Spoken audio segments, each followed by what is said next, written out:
Hello, I am the narrator for the Overseer, and today, we are going to talk about an incident, of which me and the Overseer have gone over several times over to ensure the correct and legitimate story, as this is a serious matter. That is also why this video is quite delayed. Today, we finally bring to you the Phillip Taylor story in its truthful entirety. Now to start things off, sexual assault and rape is not a laughing matter. There are countless individuals who are affected, and even changed, by these predatory behaviors. But what if a lifetime of committing sexual assault took a turn for the worst and decided to take a step further? Enter the case of Phillip Taylor. This grim case starts off as an innocent sleepover with 4 individuals.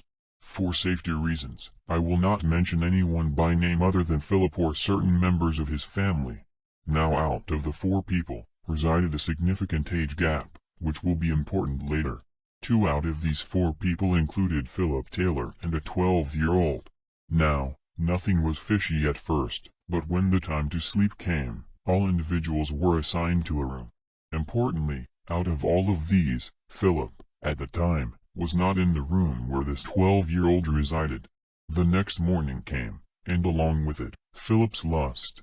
During the night, Phillip had snuck into the 12-year-old's room. Now, off the bat, the mom of the host had walked into the 12-year-old to see Phillip in the bed next to her. When the parent saw this, she immediately knew something was up. The 12-year-old after this encounter left almost immediately, but Phillip remained for a few hours before leaving as well. Fast forward a few days, and Phillip, the first day he comes back to school after the sleepover, starts to brag to his friends about how he had sexual intercourse with the 12-year-old, and has even been quoted saying things that I will never say on the channel, but you can read it for yourself and realize how much of a monster Mr. Taylor is. Now, as much of an idiot as you have to be to brag to your friends about a serious and immoral crime you've committed, the shocking nature of this brag eventually spreaded across the school like wildfire, and this is where a bunch of lies come from, so we're here to tell you nothing but the truth.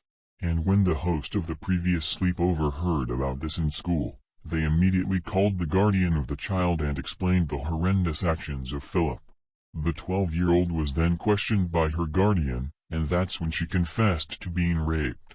The guardian would then inform the police of the unfortunate incident, and a case would be formed against Mr. Taylor.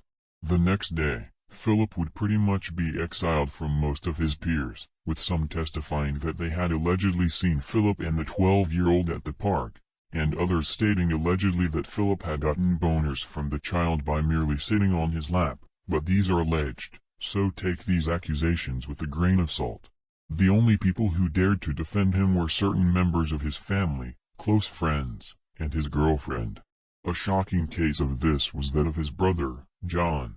I would kind of understand if you didn't want to see your brother go down the way he's going, you would try and defend him. But when you make a group DM with people ages 18 to 21 threatening to kill and rape people in high school's corpses, specifically the one who were brave enough to come out against Phillip stating that they were his targets and victims of sexual assault, that's not only pushing it, you might as well ruin your entire family's name and catch a charge for defamation and harassment.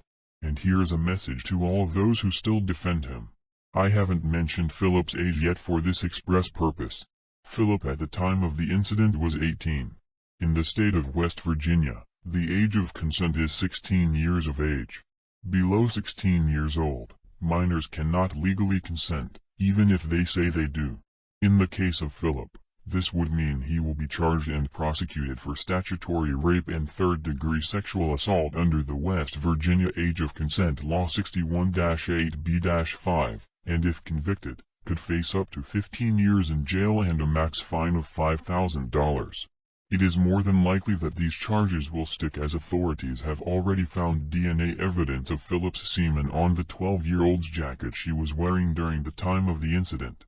If that is not evidence enough that you are defending a monster, the team at RCHS has no hope for you, and will view you like we do Phillip, a monster. This is the Overseer's take on the matter. Stuff like this reminds me of Mr. Birch times. It truly is a dark chapter in the book of RCHS.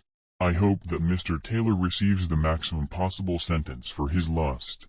As previously stated, Many brave girls came out stating Phillip had previously sexually assaulted them before this incident. So what I see this incident as is many other cases of sexual assault that eventually snowballed into a case of statutory rape. And how other people are defending him. I say that only at RCHS would people defend a predator that has hard evidence against him. I wish the best of luck to the prosecution so that they can convict this lustful monster. Thank you, and remember, the overseer is watching.